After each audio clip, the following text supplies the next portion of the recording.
Well, good afternoon, ladies and gentlemen. I hope you're enjoying your lunch.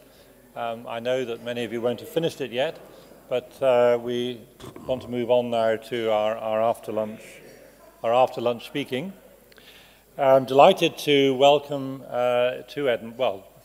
welcome back to the university in a sense, Hermione Cockburn, who's going to be addressing you shortly. Hermione is an alumnus of Edinburgh, and some of you will know her through perhaps a couple of channels. The first is she's the scientific director of Dynamic Earth, so if you've been there, or if you know the place well, then you should be influenced at least by what she does there in their highly original education service. She's also a media person, so there's a bit of a theme running through our lunchtime talks this year. Hermione won a BBC talent competition called Science on Screen. She says that, or at least her bio says it's because her family and friends phoned up Tomorrow's World and told her, kept voting for her like Strictly Come Dancing. But she has certainly established a very good presence and reputation in broadcasting for various science and history shows on the BBC particularly. And I'm not going to go into all of that, and I think that's enough from me. So delighted to welcome Hermione to Edinburgh to Playfair and to give us an after-lunch talk. Thank you.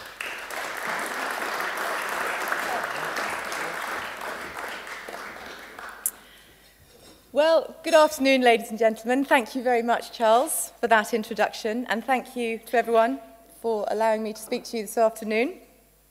When I first came to Edinburgh as a 17-year-old to begin my geography degree, I had no idea. Well, I actually had no idea about lots of things, but what I want to say is I had no idea specifically about how important this city is when it comes to our understanding of the Earth. But since then, and it is an almost unbelievable 25 years since I first came to Edinburgh, I have made a career, as you have just heard, of both studying the Earth and then going on to tell people about it. And as Charles then mentioned, those two strands of my career, I think, have come together rather nicely, in my opinion, in my new-ish job as the scientific director of Dynamic Earth, a place that promotes understanding of the Earth in a fun and accessible way. Now, what I'm going to do for the next 15 or 20 minutes or so is tell you that story of why Edinburgh is so central to Earth science, but also recall a couple of memorable occasions from my time living here and studying here. So when I look back to those early years as an impressionable undergraduate, there are lots of links to what I did then to what I've ended up doing now. And I'm sure perhaps you can look back on your own careers at university and make those links. Of course, for me, it was the degree that I chose, the lectures, the lecturers themselves, the projects, the field trips particularly that got me hooked into geomorphology. That is my discipline. And I should point out, for those of you that were there earlier this morning, one of my first tutors when I came to Edinburgh was, in fact, none other than Andy Kerr. And Andy, in that first term that I was here, Andy was a tutor of mine on a course called, I think, we were just trying to work it out, Environmental Sensitivity and Change, back October 1990. Yeah, we've known each other a long time, as we both hail from the geography department on Drummond Street. Now, one of my fondest memories from university took place, I think it was actually the very first week that I moved here to Edinburgh. And it took place just over the road from here in James Thinn's, the bookshop, as everybody probably remembers it. Now it's Blackwell's, of course. But when I left school, I'd won a book token. And I'm proud to say that it was my school geography prize. And very dutifully, I brought it with me, and I had to spend it. And I heard that my hero, Sir David Attenborough, was coming to Edinburgh to sign copies of his latest book. So I duly queued up, and when I got to the desk, I thought perhaps I would engage him with some witty conversation. As it happened, I was so starstruck that I literally couldn't speak. And all I could do was very lamely say, could you sign this to Hermione, please? H-E-R-M. And he cut me off. And he said, I have studied classics, you know. There is no need to spell your name. Now, I probably shouldn't have been that surprised, but do remember that this was pre-Harry Potter, okay? When I came to university, nobody knew how to pronounce my name, let alone spell it. So if anything, David Attenborough went up just another notch in my estimation on that day in my first week as a student here. Now, it wasn't my burning ambition to present science on television at that time, but David Attenborough was a huge inspiration to me when later I got involved with presenting science for the BBC. And fortunately, I did get another opportunity to meet him a few years ago on slightly more equal terms when I presented a series called Fossil Detectives for BBC Two, all about British paleontology. And Sir David has an amazing fossil collection, and I was able to interview him all about it. And I was still very, very nervous, but this time I did manage to at least spit out some coherent questions. So after my undergraduate degree, I did a PhD here at Edinburgh in geomorphology.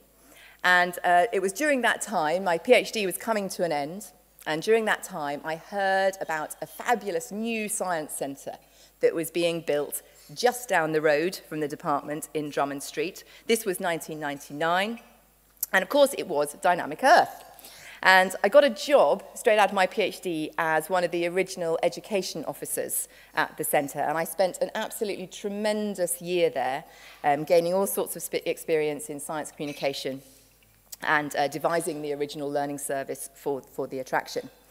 And the scientific director at that time, who I met and worked with then, I'm very pleased to say is my predecessor in my current job now, Professor Stuart Munro, who is sitting just over there. So, hi Stuart, thanks for the job. Now, after that first stint at Dynamic Earth, I went to Melbourne for a postdoc and to link up some of the work that I'd done on African landscapes in my PhD with Australian and Antarctic landscapes. And soon after I got back from Australia, I moved back to Edinburgh. It's very much my home. I've lived here ever since. I got a wonderful insight into radio broadcasting.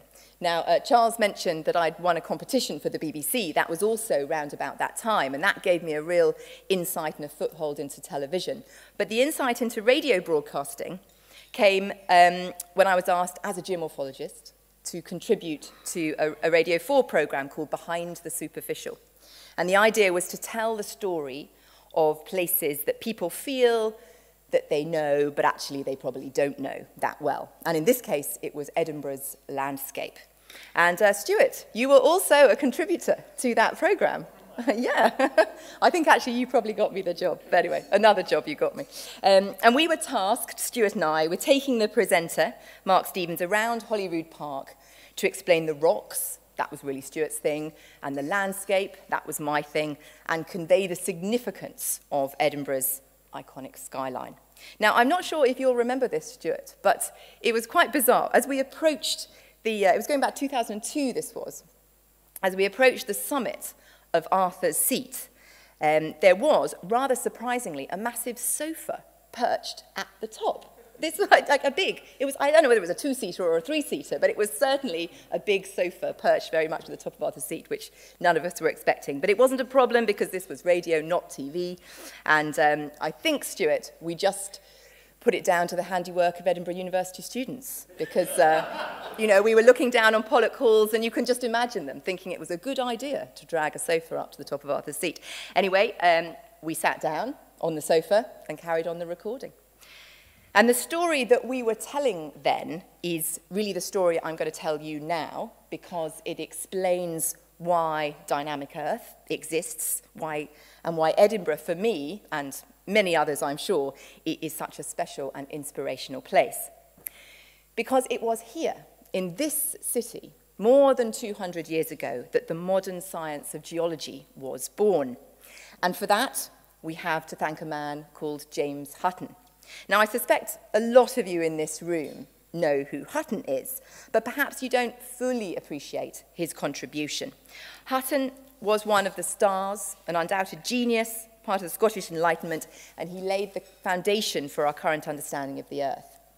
And he did that by doing what I suppose all good academics and great thinkers do. He ignored what everybody else thought at the time, and he read the rocks themselves. He looked at the evidence written in the landscape of Edinburgh and of other Scottish locations slightly further afield.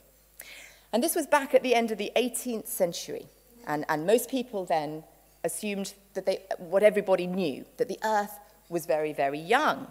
Many viewed the Earth within a very strict religious framework and believed the Earth to be just 6,000 years old. But what Hutton saw in the rocks made him realize that first and foremost, the Earth had to be much, much older than anybody had previously thought. Time, a proper appreciation of time, was Hutton's great legacy. And he literally opened up the vastness of geological time for us. And the concept of deep time, as it is now known, is widely regarded as one of the boldest ideas ever thought of in science. Now, not far from Edinburgh, there is a place called Sicker Point on the East Lothian coast. It's not very well signposted. If you've ever tried to find it, it's a bit of a pain. You follow down a farm track, and if you get to the big turning circle where they're loading lorries with Swedes, you've gone too far, you have to come back, cross the field, and eventually you end down at a little slightly unassuming rocky promontory on the coast there. But here you will find, arguably, the most important geological location anywhere in the whole world.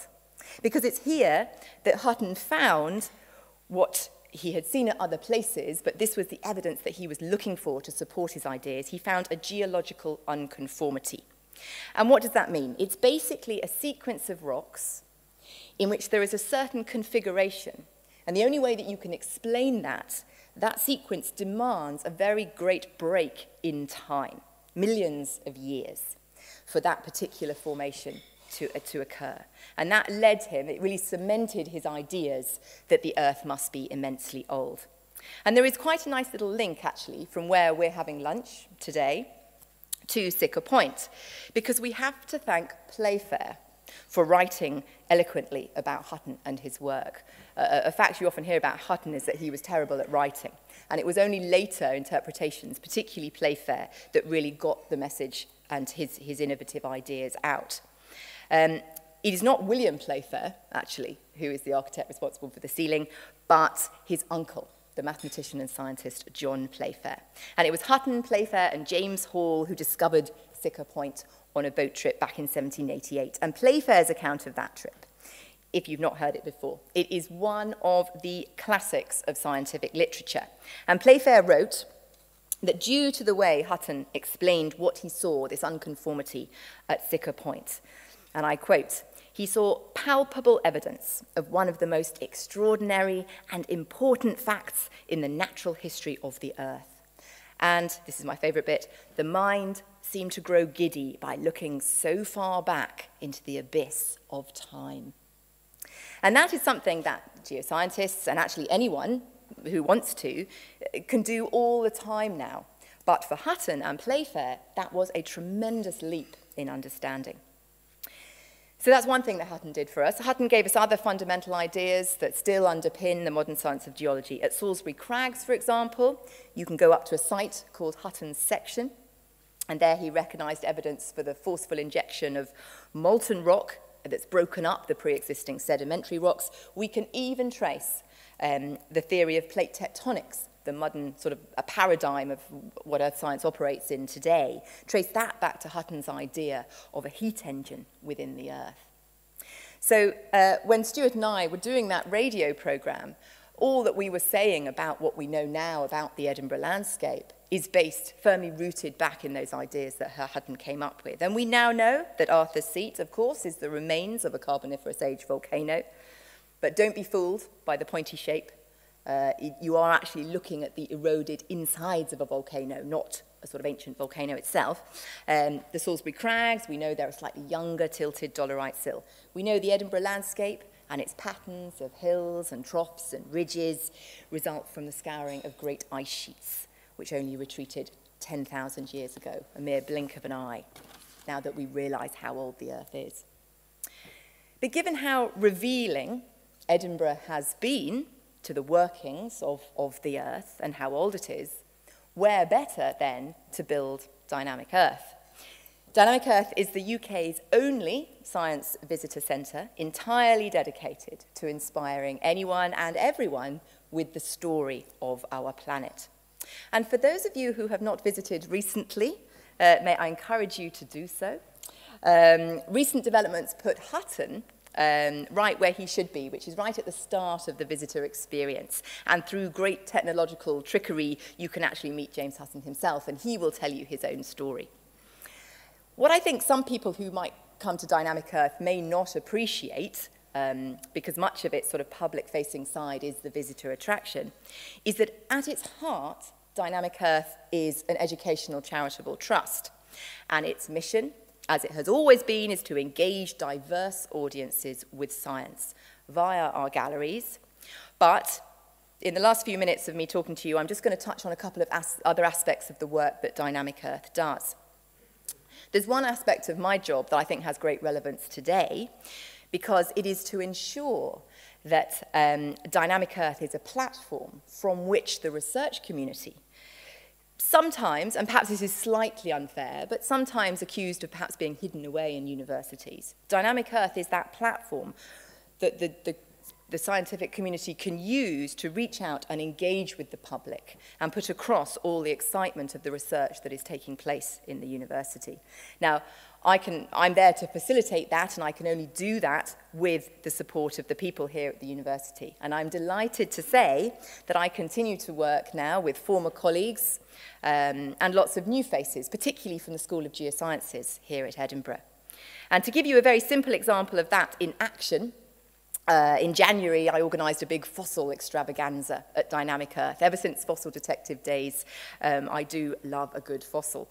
And we got about 10 different organisations, including Edinburgh University, to come along and bring current paleontological search to the centre, and people could come and find out about it. And thanks to Steve Broussat from Geosciences here, the star of that show was a brand new species of ichthyosaur from Skye.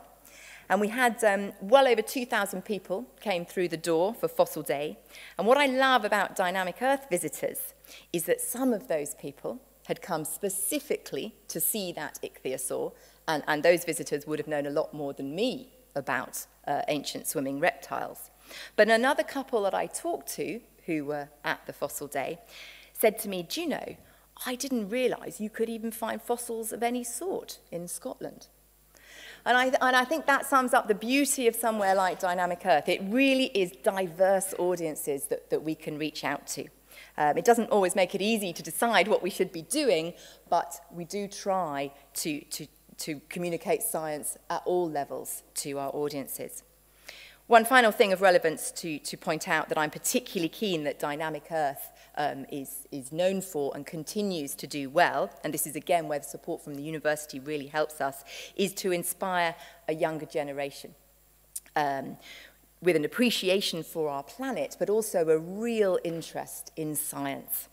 And we do that by ensuring good experiences for school groups and families when they come to us, but we also do that by supporting teachers so that they can go back out into schools and deliver good science there.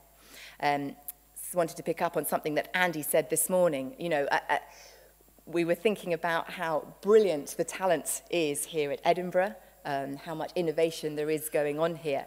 But where are you going to get that new supply of talent, that new supply of students? And I think that's where Dynamic Earth can play a really strong role by inspiring that next generation. We ran a Science Careers Day in March, again with a bit of help from the university. This wasn't for school leavers who had already made that decision, but for lower secondary pupils, to encourage them to stick with science in school so that they may then be in a position to choose science at university and become the scientists of the future.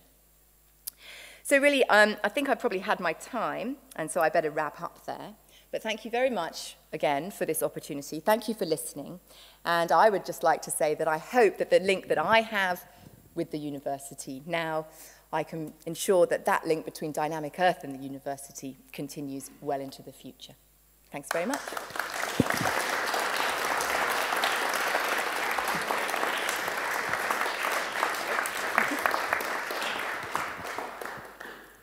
Well, Well, thank you very much, Hermione. I'm sure there'll be questions, and we do have time for that. Excellent. Quite surprised your visitors were unaware of the fossils that can be found in Edinburgh. Well, I often think there are quite a few here. Right. Who would like to start some questions? Gentleman here. Oh, sorry. All right. It's not a question. Oh. It's a statement. I have never met anyone, publicly speaking, so enthused with their subject. Thank you.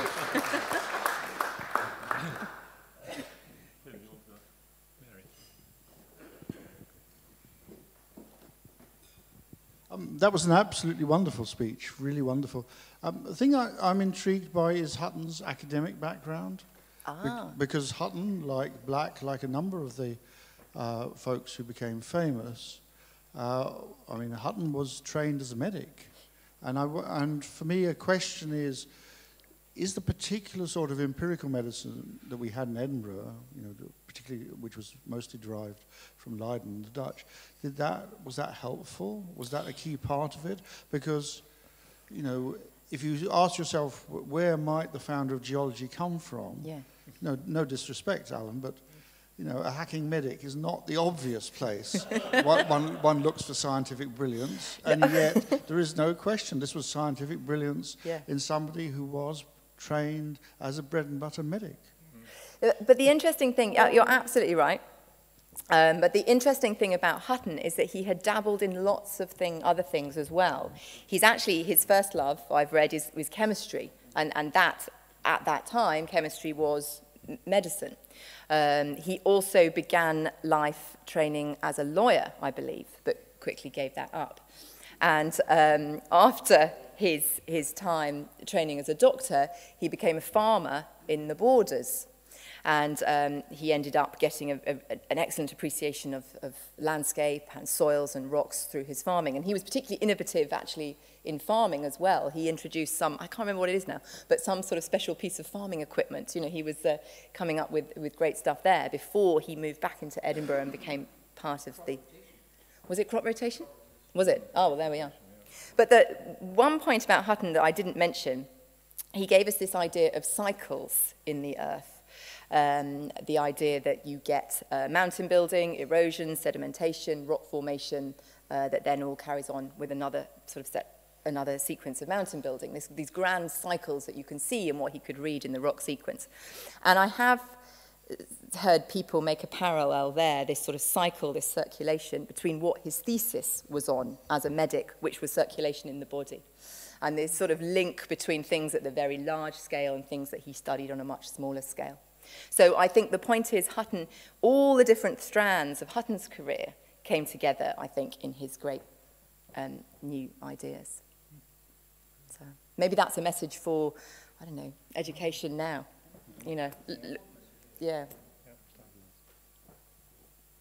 Any more?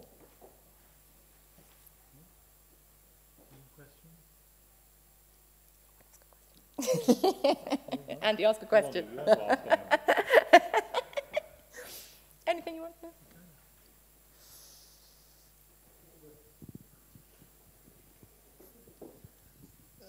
So you very kindly mentioned me as in your first year as a student, and I was a PhD tutor. What was the most inspiring thing about lectures that you had as an early stage in geography 25 years ago? Because what we're seeing at the moment is some fairly radical shifts in education where content is increasingly free, and the issue then is about how do you support learners, given that content can be found freely available on the internet, but what we have are very good teachers to help learners bring out that content. So if you take yourself back 25 years, what's the sort of inspirational thing that a teacher or lecturer was providing to you? Go on, I asked you to ask a question. Now you've asked quite a hard one. But I think, yes, first of all, I should say, I take your point about content being freely available. I worked for the Open University for a long time, for 10 years, and that's all, as you probably know, distance learning. So it was only very occasionally that I met up with my students then. But those few face-to-face meetings in feedback were always the points at which, for the students, that the subject really came alive. So I think we must be very careful that the face-to-face contact is never lost, really. And that's what I had so much of as an undergraduate back in 1990. And so I think looking back, it was those times when somebody with a passion for their subject actually was able to make connections and draw things out and tell a story in a kind of invigorating way. And so I mentioned, just gave that list of what I thought the links between what I've ended up doing and what I did back at university. It was the field work, it was the field trips, it was David Sugden up in the Cairngorms. You know, David Sugden was a professor of geomorphology when I first came to Edinburgh, and he's still involved in the university. And it was just wonderful, and it was those penny drop moments where you see stuff, perhaps a bit like Hutton saw stuff, you know. When you see what Hutton saw, it's absolutely sort of a no-brainer now. You see it, someone explains it to you, and you're like, aha, of course. And so, and it was having people that could do that for me in the field, and a lot of arm waving, and you see where the glacier would have come from this angle, and it would have done this, and it was like, yes, that's it. And I could have read about that in a book many times, but it was that story being told well in the field that is what earth science, I think, teaching should be all about. Thank you. Good. Mary, do you have the microphone? Oh, sorry, yes, no, go ahead. Oh. No, go ahead, we've got a cue, that's fine. No, go ahead. Sorry, Stuart. Fascinating, Hermione, thank you. Just ask for a comment on one aspect of this story. As I understand it, despite the genius of Hutton and Playfair and another few people of that ilk, it wasn't really for another 40 plus years that the revolutionary ideas that he had put forward were accepted, or even began to be accepted, and that was largely down to another guy called Charles Lyell.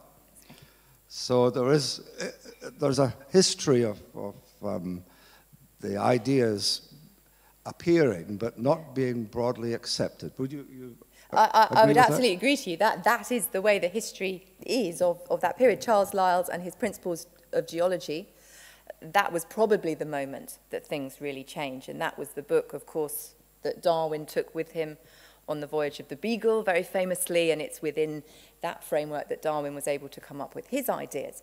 But certainly, maybe, I mean, I don't know. To give a short answer, maybe it's simply about how you get your message out there, how you put it across. We know Hutton wasn't particularly good at it. Playfair did a much, much better job and wrote wonderfully, but perhaps it just took time, and it took Lyell's book that then was widely picked up and widely disseminated.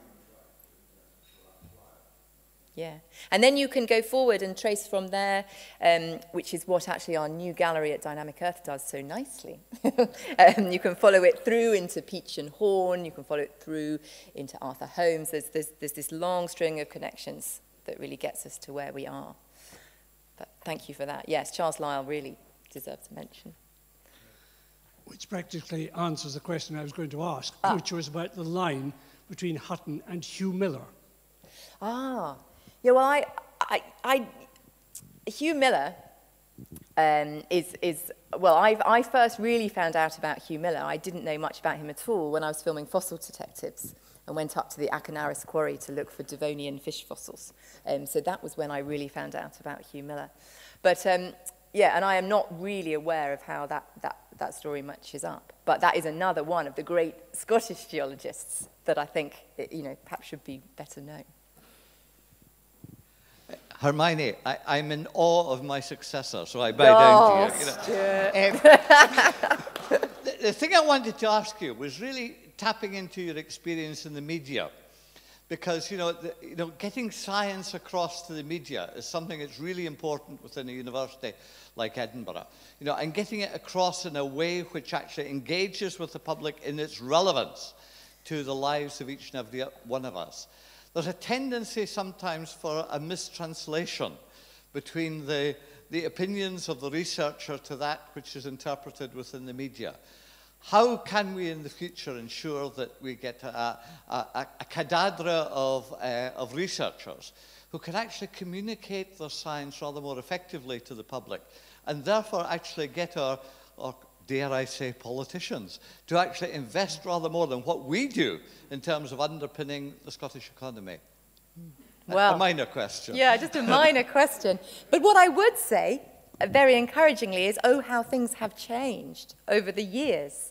You know, when I first got a job at Dynamic Earth, you know, science communication was really a separate job from doing science. And I think what we've seen over the time is that those two worlds have really merged. And there is so much more available to researchers now within universities, researcher development programs, all that sort of thing, which didn't exist at all when I was doing my PhD. But now I think young early career researchers are being armed, or are at least, if they want to, they are being shown how to engage with the media and how the media works. And, you know, academics are clever people. All they need to know really is how the system works and to play into that system. And what the media does is tell stories. And that's what scientists need to do. However the research works and is communicated within the field, if you can pull out a story, a good story to be told, the media will snap that up and tell it. And if you've told it well, they don't need to mess around with it, they don't need to spin it or tweak it, they will tell it how you want it told. So I think we are totally going in the right direction with that, and it's just, I've done a little bit of work with Strathclyde University, for example, just going back in and telling new PhD students, right, these are good tips for communicating your research, this is how tele, radio, journalism works, be aware of it, so that then the opportunities will arise. So that kind of work hopefully will help. Excuse me, sorry, thank you. Yeah? Thank you. Can I just ask you for your views on the relationship between science and politics? Because you are so dependent, aren't you, on funding from political sources. Do you not feel that you're under pressure to produce results that the politicians want to hear? Are you referring, perhaps, to the fact that Dynamic Earth, one of Scotland's 4 science centres, we do have a government grant that not specifically, but science in general, climate change. Okay, well, I was taking it more literally in the sort of Dynamic Earth world, in that we do get some funding from the government. And I have to say it's pretty easy to do what the government wants us to do. They want a scientifically literate society, and they want to engage young people, and they want to engage the sort of more unlikely groups of people into science. And I think Dynamic Earth is well placed to do that. I think we do that well, as the funding permits us to do. In terms of funding academic research, you may be asking the wrong person. So I might dodge that question for now, and perhaps talk to you about that afterwards. All right.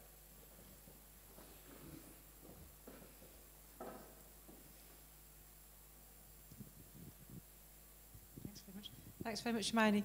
One of the things I really liked in your talk was the sense of locality, how important that was. So Edinburgh with Salisbury Crags and then the East Lothian coast.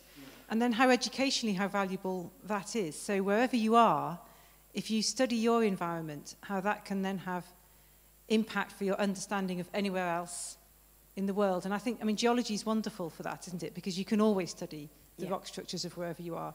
But we're really rich here that we have the Salisbury Crags and the fantastic East Lothian coastline. Yeah. And then you have everything going on with Loch Ness. You know, you have so much going on in Scotland. Yeah. My daughter yesterday, she's at primary school, and she said to me, what was it like for you when you were my age? And I was trying to remember, because it was a very earnest question and it needed a decent answer. And I grew up in Kenilworth in Warwickshire. Now, living in England, I never assumed that anyone knew where Kenilworth was. But when I came up to Scotland, because Walter Scott had written the novel Kenilworth, I thought probably people in Scotland know about Kenilworth in the way that people in England. But it was great because we grew up near the castle. It was our playground. We had a free pass, so we could climb on all the ruins in the way that you're not allowed to now. But it was a fantastic bit of local history, which made me love history, which you can then take anywhere. And so one of the things I really like about what you said today was that sense in which where you are if you can study that in detail, it gives you skills and an appreciation which you can take anywhere around the world. And it's just a really nice educative model. So thank you. Oh, no, I think that's a lovely comment. And I'll tell you what about the place where I grew up. I grew up in a village called Cookfield in Sussex. And for those of you that know your geology history, that is where Gideon Mantell found and identified the first dinosaur. That was where the first fossil bones of a dinosaur were properly identified from fossils in Cookfield. So that's like sort of my link as well. Not that I was studying dinosaurs in Cookfield when I was growing up, but that was a local piece of history that actually I did grow up knowing very well, and just thought it was pretty normal to have dinosaurs in your village. But Right. Any more questions? Okay. David, you're going to come and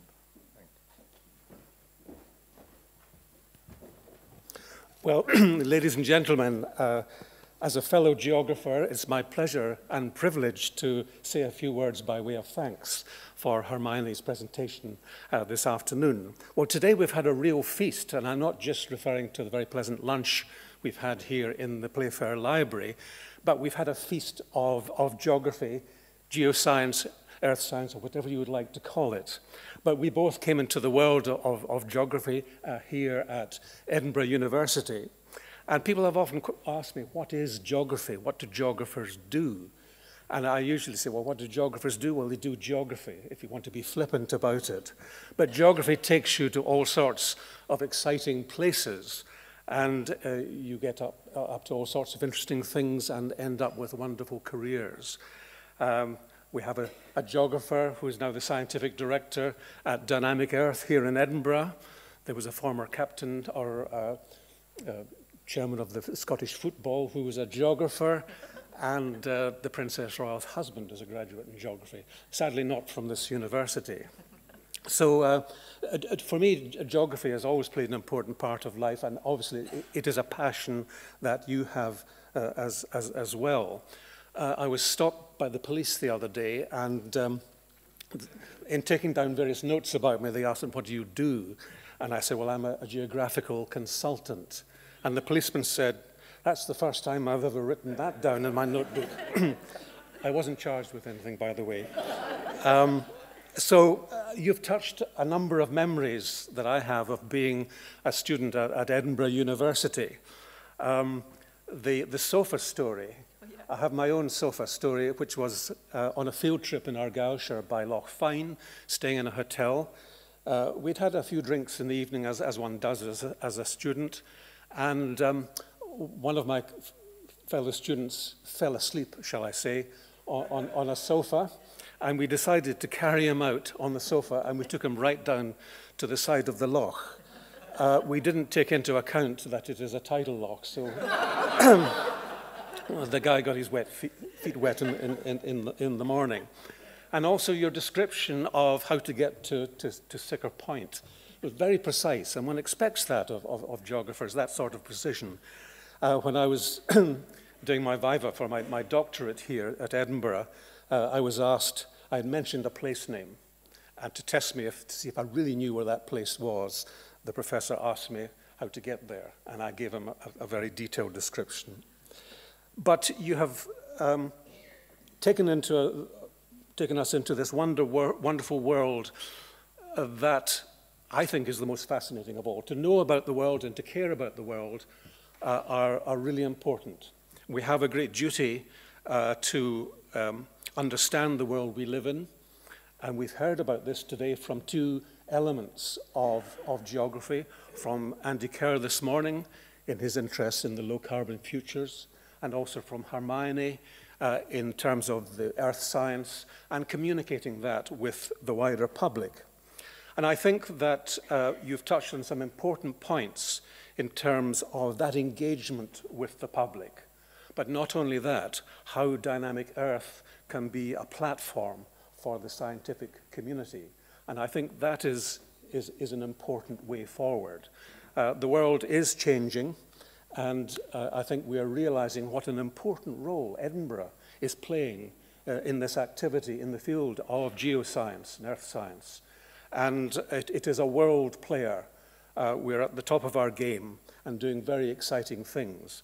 And I think you have the most wonderful job to do, and I look forward to watching your career develop, and I think it'll be a very exciting one. The world we live in is a fascinating place, and I've always said that to understand the world is a prerequisite to being able to care for it.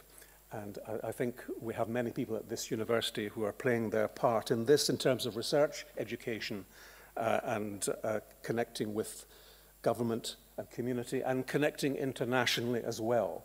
Your experience as a geographer, people always used to say, well, why do you want to be a geographer? Well, A, you get to learn about this wonderful world we live in, and B, you get to travel a lot, usually at somebody else's expense. And you have, in the nature of your work, been able to work from pole to pole in the tropics, Australia, and so on. And that has given you a wonderful experience, which you bring to the job that you now have. Your experience also makes you a really good communicator. You do talk with passion. She really does talk with passion, and that is really important. A geographer who doesn't talk with passion, I'm not quite sure what they should be doing. But you have given us a wonderful presentation, following on superbly from what Andy was talking about this morning. And I think we should thank you for not only showing us through great engagement, but also in a very knowledgeable and experienced way what you're bringing to this new role that you have as Scientific Director of Dynamic Earth. And I wish you well in the future, and can you join me in thanking Hermione for her presentation this afternoon?